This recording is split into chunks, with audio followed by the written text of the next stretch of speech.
Bonsoir et merci une nouvelle fois de votre fidélité à Al-Oula. Il est tout juste 18h30, c'est l'heure du journal. Voici le sommaire. Le Maroc double ses ambitions ferroviaires. La plus belle illustration de cet élan, le lancement hier par Sa Majesté le roi Mohammed VI des travaux de réalisation de la ligne à grande vitesse Kenitra-Marrakech, un projet stratégique à fort impact socio-économique. Pour ce faire, 53 milliards de dirhams seront mobilisés. Ce grand chantier fait partie de tout un programme ambitieux d'un investissement global de 96 milliards de dirhams. Le Salon international de l'agriculture au Maroc continue de mettre en valeur le potentiel de l'agriculture nationale. Parmi les pôles les plus attractifs, celui des industries agroalimentaires. L'espace propose aux visiteurs une immersion dans les spécificités de ces industries qui jouent un rôle socio-économique déterminant.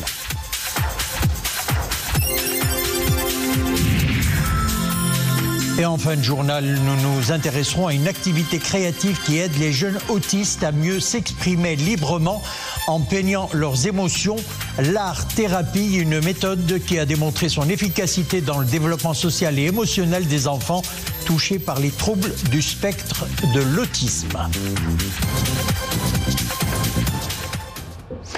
Le Maroc passe à la vitesse grand V dans le transport ferroviaire. La plus belle illustration de cette dynamique, le lancement hier par Sa Majesté le roi Mohammed VI des travaux de réalisation de la ligne à grande vitesse Kenitra-Marrakech. La LGV, d'une longueur d'environ 430 km, est un projet structurant mobilisant 53 milliards de dirhams. Elle fait partie de tout un programme ambitieux mobilisant un investissement global de 96 milliards de dirhams.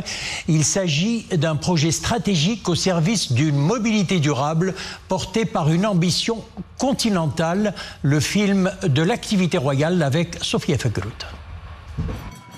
Sous l'impulsion de Sa Majesté le roi Mohammed VI, le Maroc consolide sa place en tant que leader continental en matière de développement des infrastructures. Une vision stratégique au service d'une mobilité durable, inclusive et compétitive, portée par une ambition continentale et tournée vers l'avenir. C'est à la gare ferroviaire de Rabat-Agdel que Sa Majesté le roi Mohammed VI a procédé au lancement des travaux de réalisation de la ligne à grande vitesse Kenitra-Marrakech. Une ligne d'une longueur d'environ 430 km. L'enveloppe budgétaire est de 53 milliards de dirhams, hors matériel roulant. La ligne ferroviaire à grande vitesse va relier les villes de Rabat, Casablanca et Marrakech, en desservant les aéroports de Rabat et de Casablanca. À la clé, des durées de voyage qui se réduisent et surtout des lieux emblématiques qui se rapprochent. Il y aura un impact positif sur les régions par lesquelles la LGV va passer. Tanger, Kenitra, Rabat, Casablanca, Marrakech, mais aussi Fès et Meknès, dont la ligne de train va être reliée à la LGV au niveau du nord de Kenitra et qui prend départ de Tanger.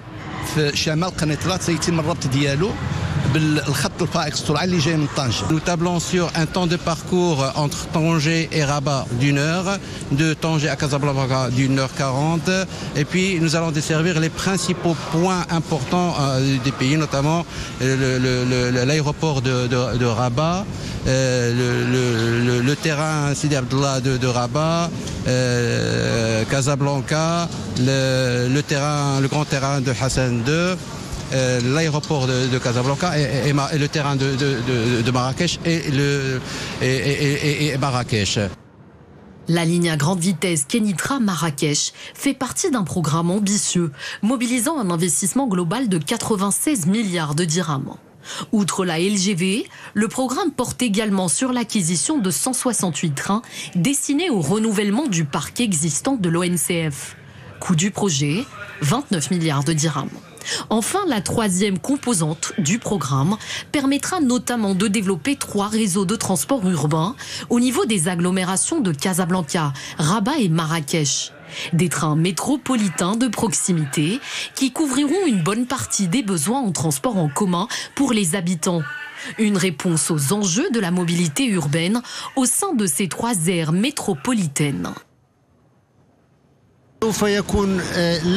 Ce programme sera un pilier nouveau et essentiel de l'économie nationale dans tous ses aspects. Par exemple en matière de tourisme, notamment le tourisme local et le tourisme d'affaires.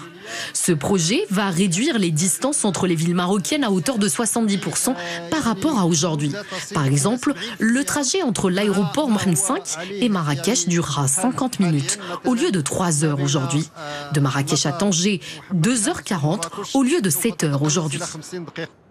Cet important projet d'investissement et de modernisation du réseau ferroviaire a été mené en s'appuyant notamment sur l'expertise d'entreprises internationales de renom, dont le français Alstom pour le matériel roulant pour la grande vitesse, l'espagnol CAF pour les trains Intercity ou encore le sud-coréen Hyundai Rotem pour les trains métropolitains de proximité avec des conditions de financement préférentielles.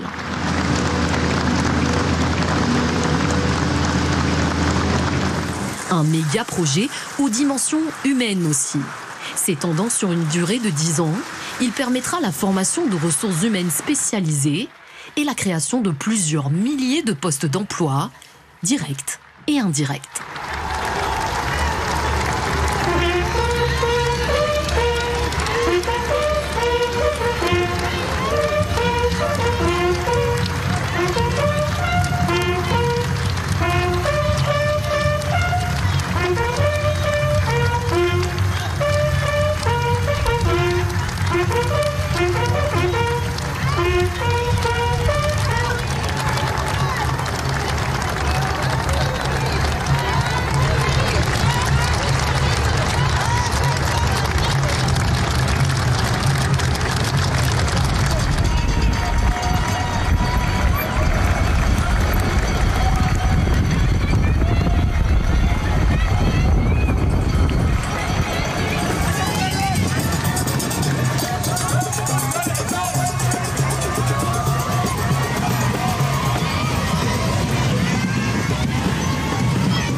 Réagissant au lendemain du lancement par Sa Majesté le Roi de ce projet stratégique, le président français Emmanuel Macron a tweeté aujourd'hui en arabe sur le réseau X, je cite, « La coopération franco-marocaine connaît un développement à grande vitesse tout en poursuivant.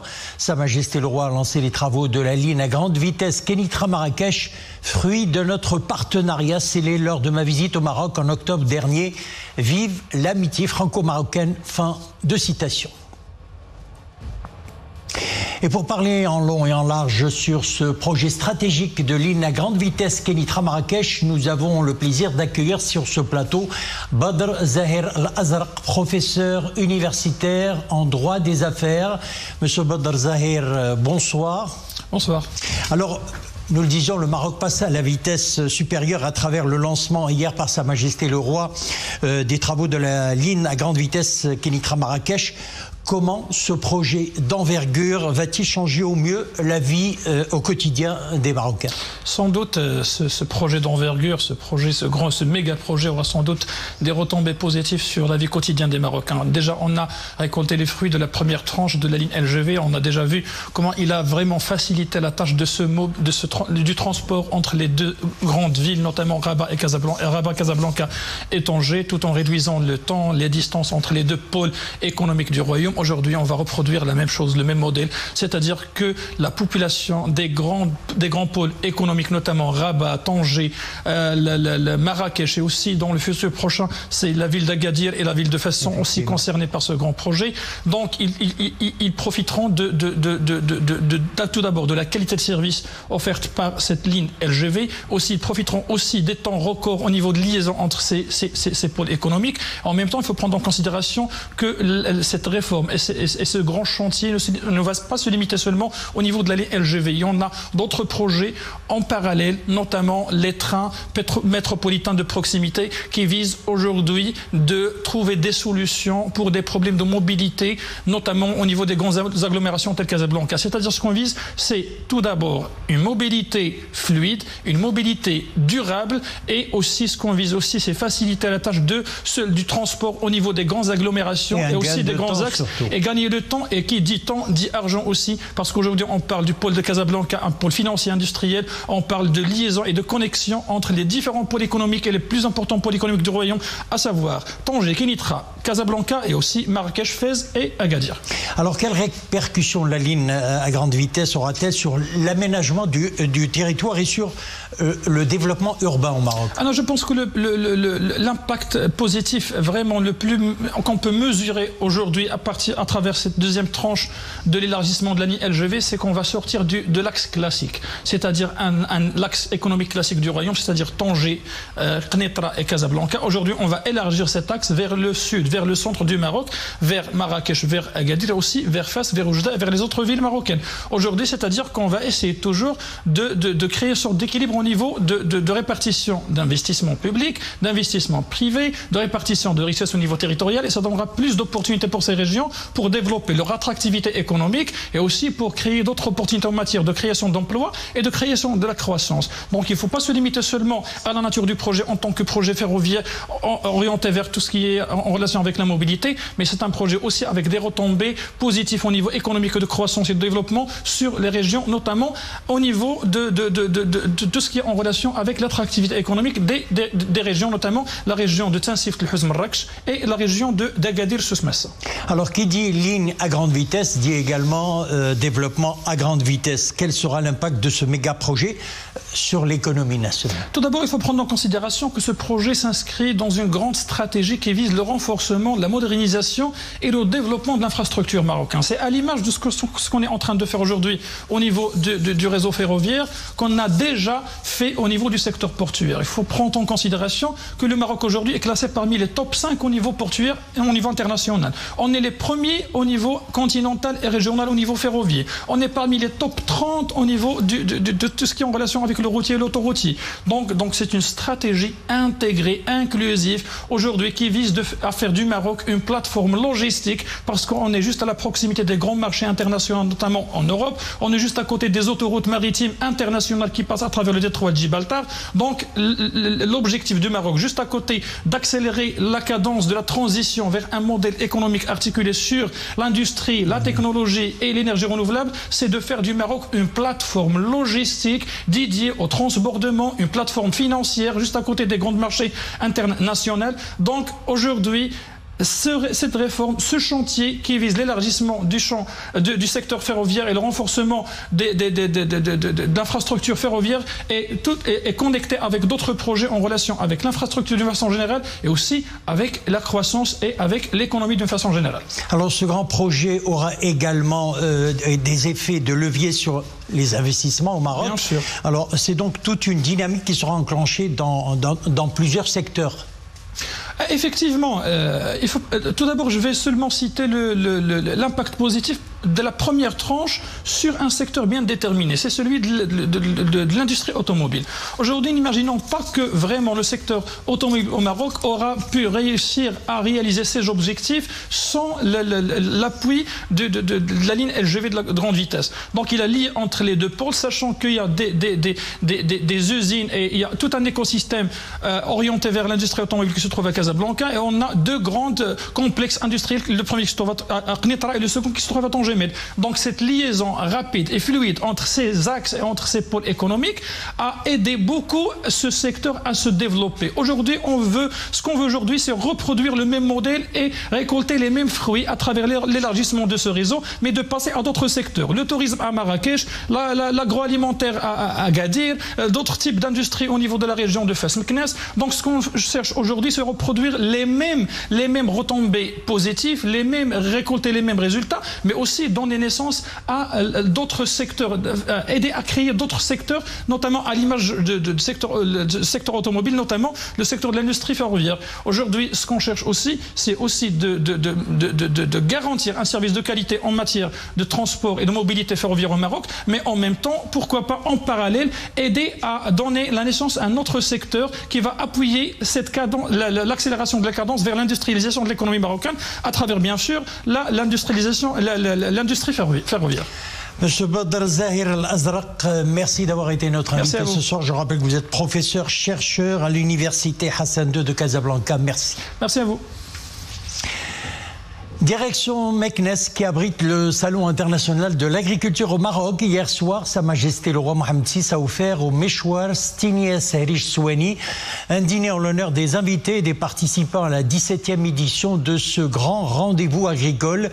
Dîner présidé par le chef du gouvernement Aziz Akhnouch.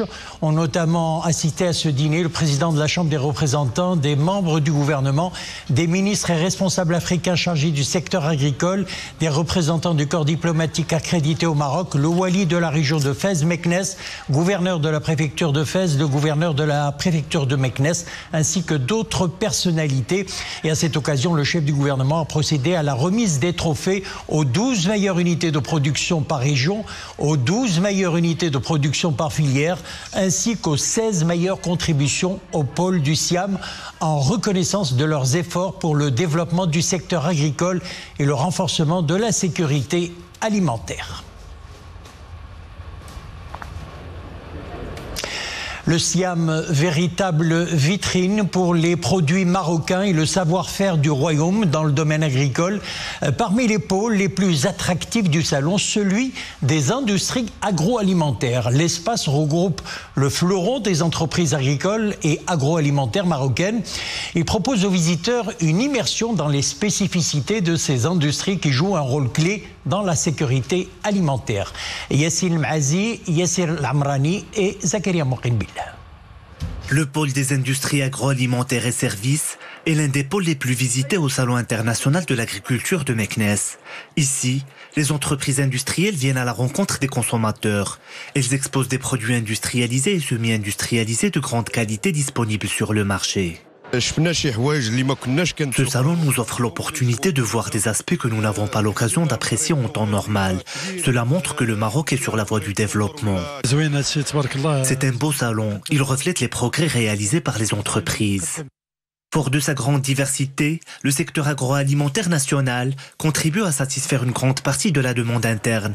La pluralité des produits exposés atteste de la bonne dynamique du secteur. Les professionnels cherchent à établir de nouveaux partenariats. Nous cherchons de nouvelles collaborations avec les acteurs du secteur. Ce salon est l'occasion idéale d'étoffer nos relations professionnelles.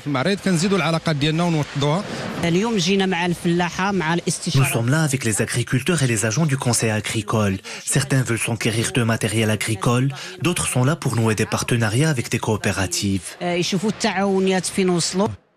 L'industrie agroalimentaire représente un segment important de l'industrie nationale. À lui seul, ce secteur pourvoit 21% des postes d'emploi dans le secteur industriel et participe avec 24% de la valeur ajoutée industrielle. Sur haute instruction de Sa Majesté le roi Mohammed VI, chef suprême et chef d'état-major général des forces armées royales, l'opération de recensement relative au service militaire au titre de l'année 2025 a été lancée aujourd'hui. Pour prendre fin le 23 juin prochain, sont concernés les jeunes âgés de 19 à 25 ans au 1er septembre prochain. C'est ce qu'annonce un communiqué du ministre de l'Intérieur. Les convoqués qui vont recevoir l'avis pour remplir le formulaire de recensement relatif au service militaire sont appelés à le faire via le site électronique www.tejnid.ma et ce avant l'expiration du délai imparti à cette opération. Actualité internationale avec tout d'abord cette situation humanitaire des plus critiques dans la bande de Gaza. Le programme alimentaire mondial de l'ONU tire la sonnette d'alarme. Il annonce avoir épuisé tous ses stocks de nourriture dans l'enclave palestinienne. Israël avait bloqué, rappelons-le, le 2 mars toute entrée de l'aide humanitaire dans le territoire assiégé avant de mettre fin 2 semaines plus tard à 2 mois de trêve. Sur le terrain, l'armée israélienne poursuit ses bombardements aveugles. 12 personnes ont été tuées aujourd'hui dans la matinée, dont une femme enceinte et ses 3 enfants. C'est ce qu'a annoncé la défense civile palestinienne. Et selon des chiffres publiés aujourd'hui par le ministère de la Santé du Hamas, au moins 2062 Palestiniens ont été tués depuis le 18 mars, ce qui porte à 51 439 le nombre de morts dans la bande de Gaza depuis le 7 octobre 2023. Guerre russo-ukrainienne, un général de l'état-major de l'armée russe a été tué aujourd'hui près de Moscou dans l'explosion d'une voiture par un engin explosif. Les autorités russes ont dénoncé une attaque terroriste mais n'ont pas évoqué pour l'heure de potentiels commanditaires. L'Ukraine, qui n'a pas non plus réagi officiellement, a été accusée à plusieurs reprises d'attaques ciblées contre des responsables militaires russes depuis l'offensive du Kremlin en février 2022. L'explosion se serait produite près d'un immeuble résidentiel dans la ville de Balachivka, située à quelques kilomètres à l'est de Moscou. Focus maintenant sur une expression créative qui s'avère très bénéfique pour les enfants autistes. L'art-thérapie, une méthode qui a fait ses preuves dans la sociabilisation de ces enfants. Elle les aide à s'exprimer et à libérer leurs énergies créatives. C'est le cas de Zaïd, jeune adolescent qui, grâce à l'art-thérapie, s'est trouvé une passion et a pu révéler son talent, celui d'artiste peintre. Regardez ce reportage de Hassan Mandour, Iman Ablou et Mehdi Karakchou. Il n'a pas les mots pour s'exprimer, mais il a des couleurs pour faire parler ses émotions. Zaïd expose ici ses créations. L'art-thérapie a été sa planche de salut pour libérer son énergie et stimuler une certaine manière de communiquer, de se sociabiliser.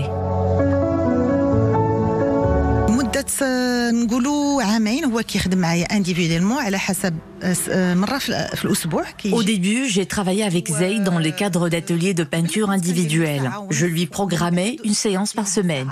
Toute séance durait 1h30. Progressivement, la durée s'est raccourcie à 1 heure, car j'ai constaté qu'il a rapidement évolué.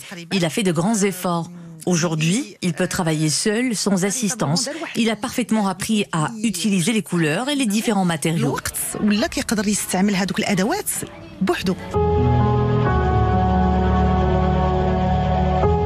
Mais le chemin ne fut pas parsemé de roses. Zaïd a très mal vécu le confinement imposé par la crise sanitaire du Covid-19. Ses parents cherchaient à l'aider par tous les moyens. L'art-thérapie fut le déclic qui a éveillé les talents du jeune adolescent.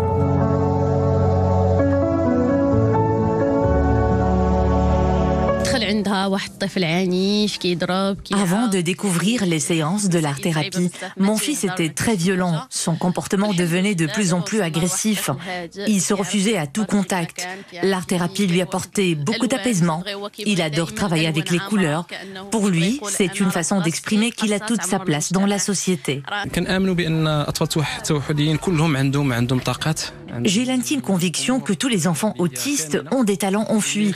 Il suffit juste de les percer. C'est une mission qui incombe d'abord aux parents. Certes, ce n'est pas une tâche aisée, mais il ne faut rien lâcher et expérimenter toutes les pistes.